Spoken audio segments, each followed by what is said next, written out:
Hello back bencher, स्वागत है आपका हमारे यूट्यूब चैनल बैक बेंचर पाठशाला में। जैसे कि आपको पता है, लास्ट वीडियो में हमने बाल विकास,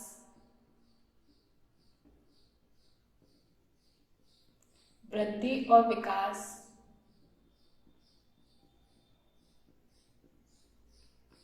को प्रभावित करने वाले कारक कंप्लीट किए थे। वो वीडियो आपको CDP के प्लेलिस्ट में मिल जाएगी। आज हम पढ़ेंगे विकास के सिद्धांत। एक निरंतर चलने वाली प्रक्रिया है जो कि गर्भ से मृत्यु तक होती है।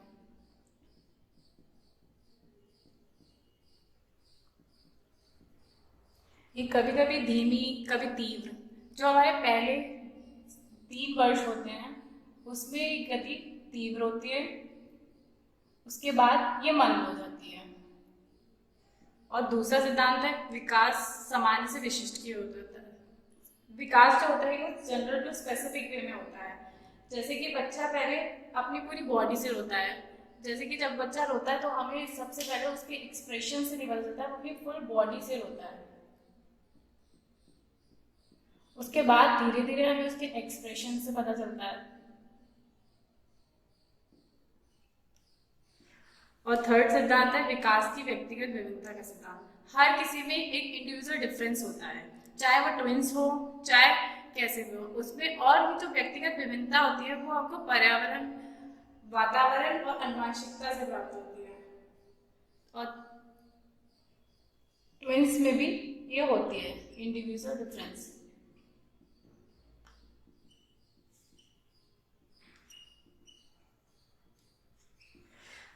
फोर्थ है विकास का एक क्रम है अनुक्रम ढांचा।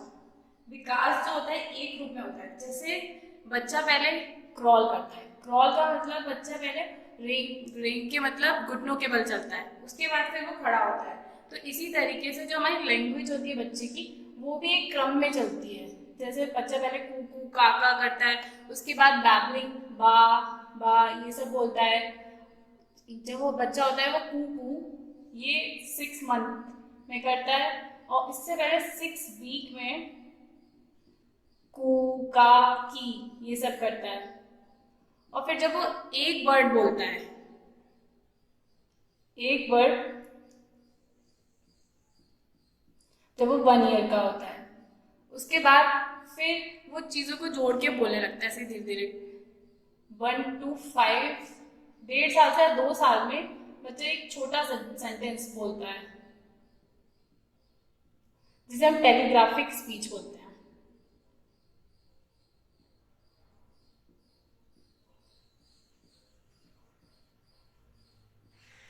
तो जो विकास होता है वो एक रूप और एक अनुक्रम में होता है। और फिर इसमें जो फास्ट 5th नंबर पे है वो है कुंडली व रेखीय विकास का सिद्धांत। जो विकास होता है वो एक लीनियर रेखा में नहीं होता है, विकास एक कुंडली के रूप में होता है। जैसे कि ये 1 वर्ष, फिर ऐसे ही 6 वर्ष, 12 वर्ष। अब लास्ट और ये सबसे इंपॉर्टेंट है जो कि जरूरी आता है, विकास की दिशा का सिद्धांत। इसमें 2 टाइप्स होते हैं। सबसे पहला होता है सिरो सिरोपदोन्मुखी सिद्धांत।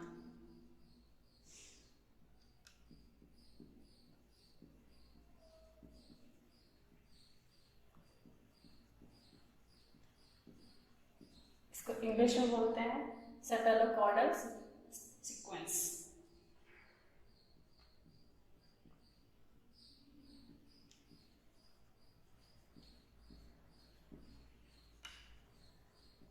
इसमें जो बच्चे का विकास होता है वो सर से पैर की होता है। जैसे कि इससे पता चलता है सिरोन पदोन्मुखी। तो पहले सिर का विकास होता है, सिर से पैर की ओर।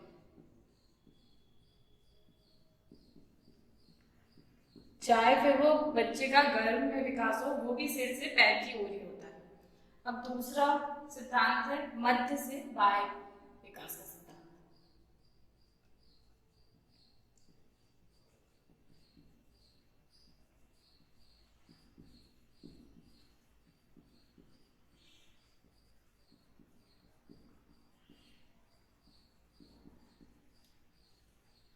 इसको बोलिए प्रॉक्सिमल डिस्टल सीक्वेंस।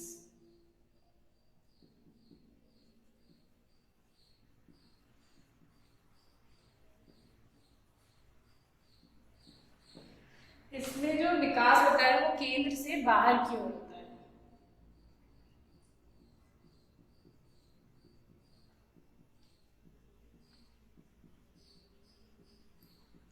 जैसे कि पहले बच्चे का हार्ट, चेस्ट, स्पाइनल कोड, इसका विकास होगा।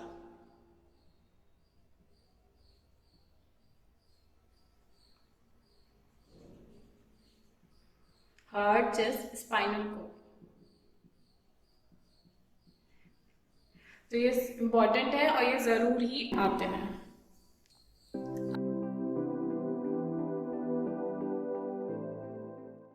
अब हम आगे बढ़ेंगे विकास के प्रकार या domains of development. Domains of development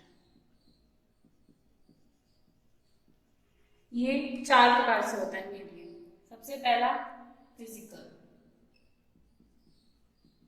मतलब शारीरिक। दूसरा कॉग्निटिव,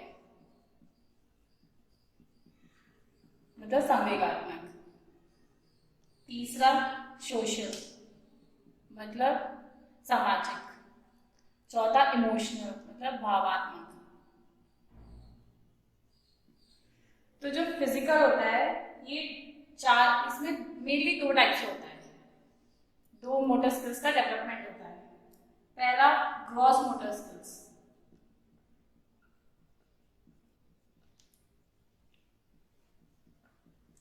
इनको हम स्थूल गतिक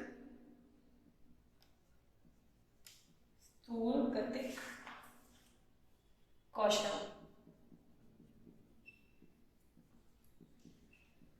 इसमें जो हमारी बड़ी मसल्स होती हैं जैसे कि रनिंग करना, जंपिंग करना,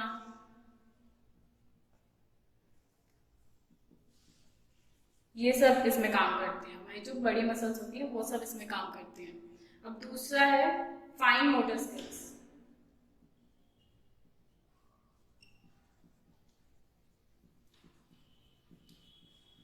मतलब सूक्ष्म गतिक कौशल।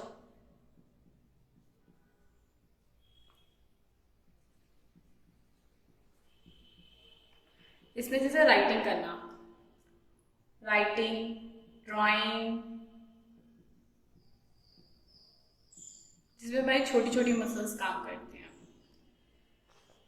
अब दूसरा है कॉग्निटिव, मतलब संवेगात्मक। जो संवेगात्मक होता है इसी ये हमारे संज्ञान, मतलब हमारे माइंड से रिलेटेड होता है। इसके द्वारा इससे हम बच्चा अपनी रीजनिंग करना, इमेजिनेशन करना, मेमोरी करना, इमेजिनेशन करना, रीजनिंग करना, और इसी में किसी चीज को मेमोरी में रखना, ये सारे सिद्धांत पियाजे और वाइगोत्स्की के हैं, जो कि हम पढ़ेंगे आगे।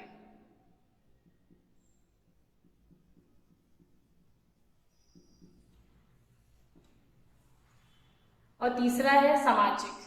किसी भी समाज में रहने के लिए कोई रूल्स होते हैं, कुछ जो कि हम फॉलो करते हैं, कुछ रूल्स, कुछ नॉर्म्स होते हैं जो कि हम फॉलो करते हैं, तो वही होते हैं सामाजिक विकास में।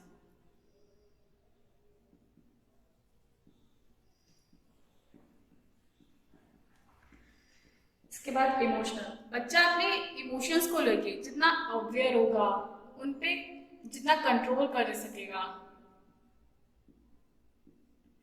ये सब हम इमोशनल डेवलपमेंट में पढ़ेंगे। तो जो हमारा मॉरल डेवलपमेंट भी होता है वो हमारा सोशल में आ जाता है।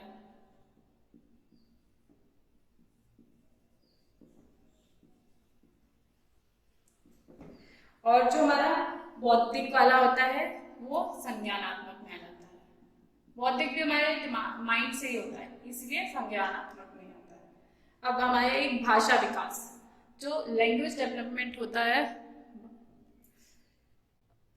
अब बच्चे का लैंग्वेज, भाषा विकास और एक कॉन्सेप्ट का विकास, संप्रत्य। तो जो लैंग्वेज होती है वो हमारे माइंड की लेफ्ट साइड और एक राइट साइड था। तो जो लैंग्वेज का विकास होता है वो हमेशा लेफ्ट साइड से होता है। इसको हम ऐसे भी याद रख सकते हैं, एल से लेफ्ट साइड और एल से लैंग्वेज। और अगर किसी का क्रिएटिविटी काफी अच्छा होगा तो वो हमेशा राइट साइड में आएगा। और जो कॉन्सेप्ट डेवलपमेंट होता है वो भी हमारे संज्ञान में ही आता है, और लैंग्वेज।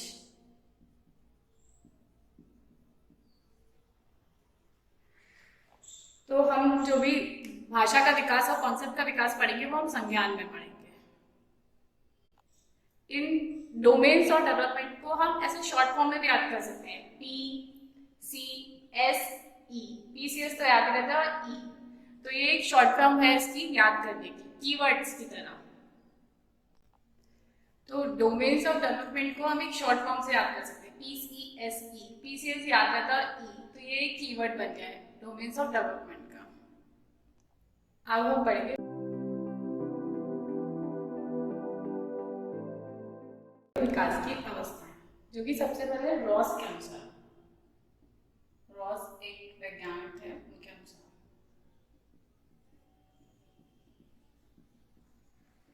सबसे पहली अवस्था होती है शैशवावस्था।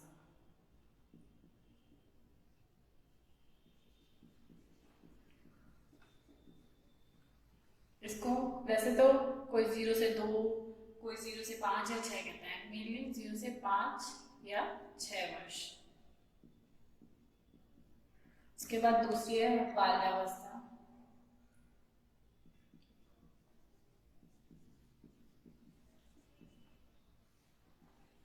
इसको हम 6 से 12 वर्ष। इसमें पूर्व बाल्यावस्था और उत्तर बाल्यावस्था दोनों ही आते हैं। पूर्व बाल्या अवस्था जो कि होती है 6 से 9 वर्ष। दूसरी उत्तर बाल्यावस्था,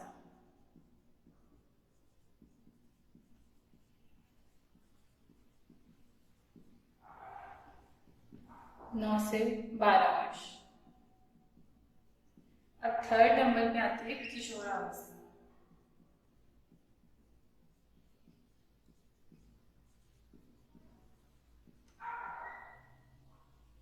ये होते हैं 12 से 19 वर्ष। इसमें भी दो लेते हैं, पूर्व किशोरावस्था और उत्तर किशोरावस्था।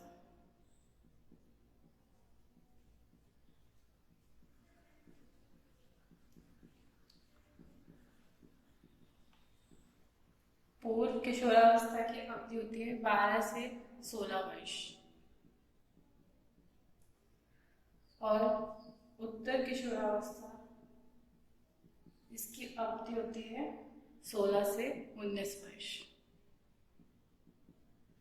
और लास्ट प्रौढ़ावस्था,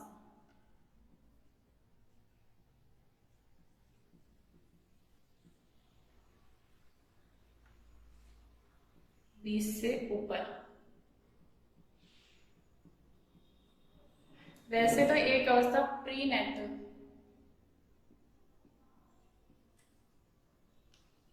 मतलब गर्भावस्था भी होती है, लेकिन मेनली शैशवावस्था से प्रौढ़ावस्था तक ही मानते हैं। शैशवावस्था होती है 0 से 5 या 6 वर्ष तक। बाल्यावस्था 6 से 12, इसमें दो, पूर्व बाल्यावस्था और उत्तर बाल्यावस्था 6 से 19 वर्ष और 9 से 12 वर्ष। थर्ड किशोरावस्था 12 से 19 और पूर्व किशोरावस्था 12 से 16 वर्ष, उत्तर किशोरावस्था 16 से 19, प्रौढ़ावस्था को 20 से ऊपर। तो अब हम आगे बढ़ेंगे शैशवावस्था के बारे में, और इन सारी अवस्थाओं की जो भी विशेषताएं हैं, उनके जो उपनाम हैं जो कि हमेशा पूछे ही जाते हैं, जैसे कि बाल्यावस्था, किशोर, जो शैशवावस्था होती है उसको खेल या टॉय एज कहते हैं। ऐसे ही सबको, सबके उपनाम और जो भी मेन जो वैज्ञानिकों ने कहा है वो सब पढ़ेंगे, और इनके सारे शारीरिक विकास, मानसिक विकास जो कि अभी हमने PCSE के रूप में पढ़े थे वो सारे पढ़ेंगे। तो हम जल्दी मिलते हैं नेक्स्ट वीडियो के साथ, शैशवावस्था के साथ। Thank you for watching.